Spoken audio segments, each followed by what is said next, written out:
Aš atstovauju kaip vieną iš gamintojų šitų produktėlių, kur matot.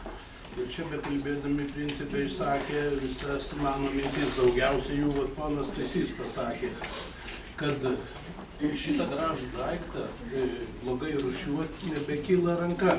Ir mes senai turim atsikratyti nuo tos pilumos, nuo ko nors kito. Atsiminkit, nesenai būdavo visa šiukšliadėžė slėpdavo. Tai krūmuose. Tai negalima pastatyti, kur žmogus mato. Ir gamintojai būtent nueina tuo keliu, kad jinai būtų išvaizdi, kaip baldas. Pasižiūrėkit, kur mergaitė stovi. Tai tikrai čia galima manekene prie tokių rūšiavimo konteinerių drąsiai fotografuoti ir dėti į ten žmonių žurnalą, aš manau, viršelį.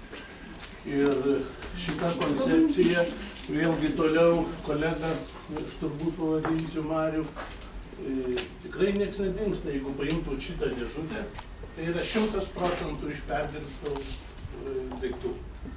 Nėra įdėta nei 1 gramo, sakykime, naujo plastiko ar kažkokio dalyko. Antra koncepcija vėlgi yra sunaudoti kuo mažiau energijos. Gaminant visas šitas dėžes yra didžiulis privalumas užsienyje, perkant tą, jie deda kaip reklamą, ne kainą, filmą, bet deda antrinės žaliavos 100%, energijos taupumas, spalvos išgavimas be cheminių priedų ir panašiai.